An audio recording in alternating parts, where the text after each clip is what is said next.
আমরা আবার মুন্না লায়লার গানে ফিরে যাই। মুন্না লায়লা শুধুমাত্র বাংলাদেশেই নয়, পুরো উপমহাদেশে বিখ্যাত। আমি এখন যে গান করবো এটা মিক্স অফ অনেক সং। এই গানগুলা বরাবরই আপনাদের সবার খুব পরিচিত। তো আমি চাইবো সবাই মিলে আমরা এই গানটা করব। আপনার বন্ধু কোথায়? বন্ধু আছে তো না? দেখা যায়।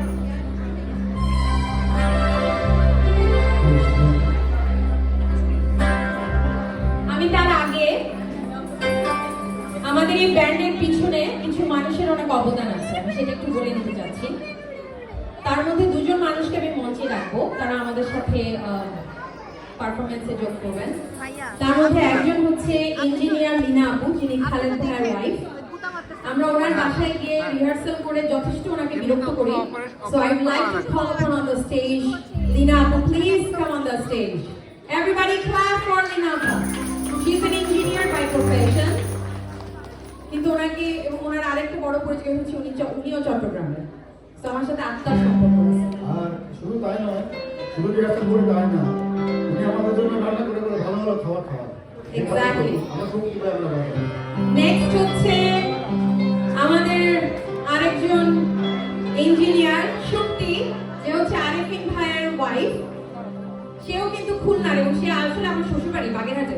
So I am really scared of her. Shakti, please come on the stage. Shakti কিন্তু আসলে আমার সাথে কাহন বাজায়। আজকে সে as a cameraman, I don't know why she is always over there. দুজন মানুষের কথা না বললেই নয়, যাদের বাসায় এতই আমরা বিরক্ত করি যে বেচারা ওনারা দুজনে কিছু বলতে পারে না। সেই মানুষ দুজন হচ্ছে ফারুক ভাই এবং শামীম ভাবি। I really want to give a big round of applause for these two persons. Faruk ভাই আমার বড় ভাই, শামীম ভাবি আমার বড় ভাবি।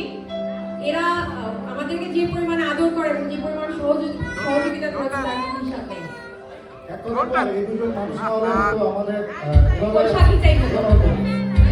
Okay.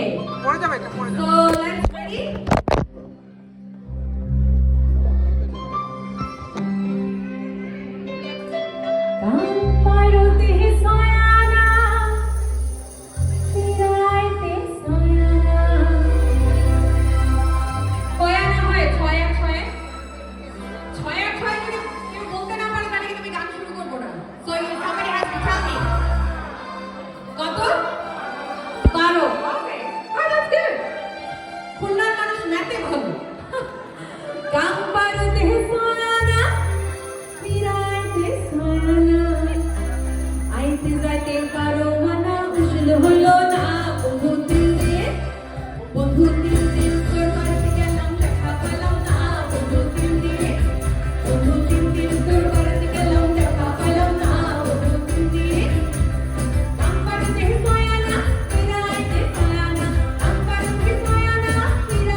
তোমার ঘরে বসতি করে কয়জন আমরা জানো না, তোমার ঘরে বসতি করে কয়জন, তোমার ঘরে বসতি করে কয়জন আমরা জানো না, তোমার ঘরে বসতি করে কয়জন।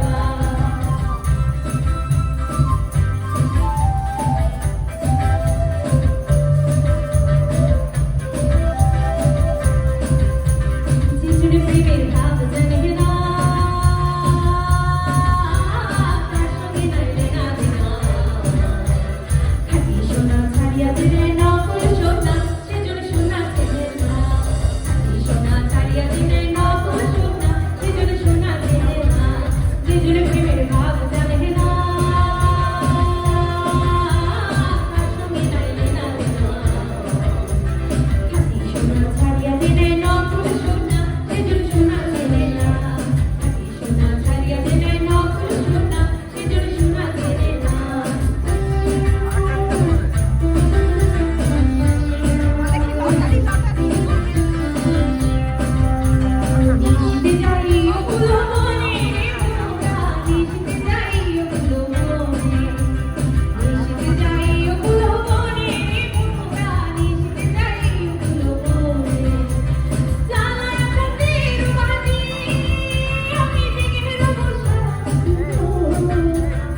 অনেক অনেক অনেক ধন্যবাদ বৈশাখীকে। বৈশাখী নানা ধরনের গান দিয়ে একেবারে বৈশাখী ঝড়ে মাত করে দিল। ওদের সবচেয়ে বড় ব্যাপারটা যেটা লেগেছে সেটা হচ্ছে ওদের মধ্যে একটা গ্রেড 7-এর একটা বাচ্চা ছিল, যে কথাটি বলছিলাম যে গানের বাংলা সংস্কৃতির যে রিলে রেসের কথা বলছিলাম, প্রবাসের মাটিকে সিক্ত করবে বাংলা গান, ওরাই তো তাদেরকে তারা সংযুক্ত রেখেছে। একটিবার বৈশাখী জন্য হয়ে যাক জোরে করতালি।